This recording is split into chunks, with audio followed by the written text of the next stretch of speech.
municipality standpoint that we can do to help support you all in that LIHTC process? I mean, from a municipality standpoint,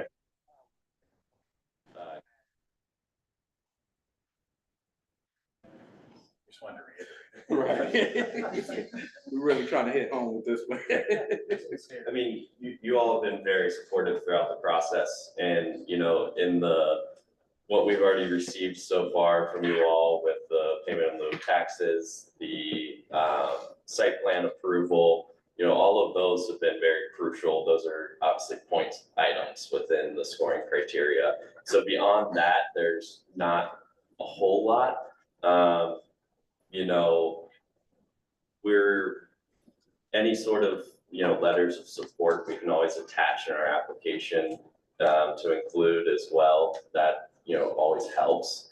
But in terms of getting us more points in the competitive scoring, there's not much more that can be done from the municipality level.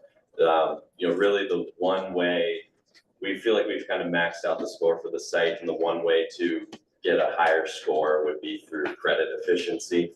And essentially the only way for us to gain additional point in that is to request less credits. You know, it's based on the amount of credits you request per unit. Right. So if we were able to request less credits, then we can make it work. But in order to request less credits, there's got to be some other source coming to the deal. So we think that's kind of the one main way that we could get our score to another level to, you know, really make it a slam dunk winner. Any other questions?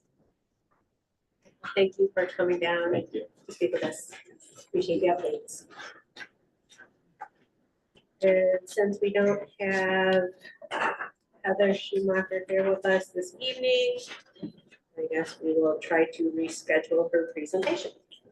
We would ask again, is there anybody from Calhoun County Community Health?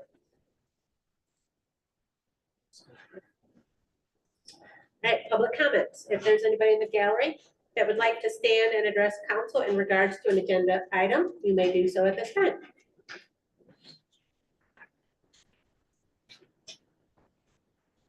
All right, seeing no movement, we will proceed. Do I have a motion to approve of the consent calendar items? Support. All right, consent calendar items include March 3rd study session and regular session minutes, the March 11th special meeting minutes, and then the application for sound and application permit for the Albion Tower at Cole. All in favor, say aye. Aye. Opposed?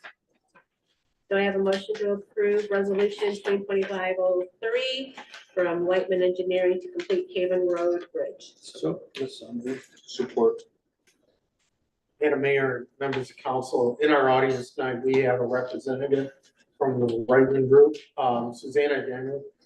Susanna, would you mind approaching the podium that isn't there and addressing the city council? Who's here? Yeah. All right. Good evening, everyone. Thank you so much for your time today. So as part of the dam removals project, Haven Road Bridge is going to be drastically affected with the river underneath it. A couple of years ago, 2023, we did a handful of repairs to Haven Road Bridge. That is going to get us a few more years until we're able to replace the bridge. Every year MDOT provides critical bridge funding or bridge funding to all municipalities that own bridges that are Act 51. This year, last year we applied, we did not get it. We basically submitted the exact same bridge as you have now. This year, because we've done more work on the dams removal project, we actually have a smaller structure that can be placed in it. We've figured out what the cross section of the river needs to be underneath it. We've redone our narrative to describe a little bit more of the work on it. We're asking City Council to approve the resolution to put in their 5% match, which totals $185,750. If granted this funding, it would be for funding year 28. So that starts in October of 28. 27 all the way through 28. Any other questions? Okay, oh, sorry, there's two more things I forgot to mention. With that, the water main that is underneath the river at that point in time, that's included in this. It's about 150,000 that we've included. And then also we're considering lowering the bridge 2 feet max, just to try to accommodate the fact that this bridge would be really high if you left it where it is when the river is lowered.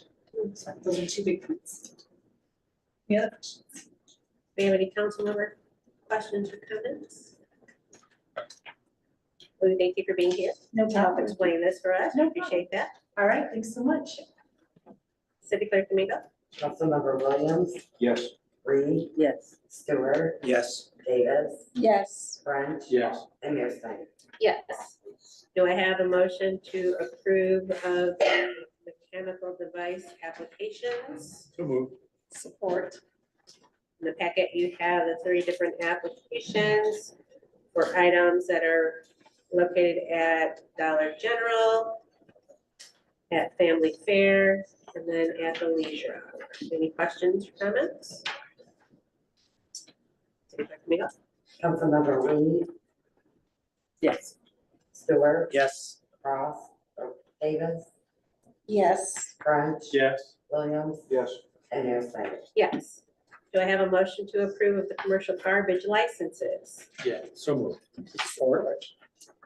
In our packets, we have applications for City Star Services, Granger Waste Services, and Waste Management. Do we have any questions for our city manager on this?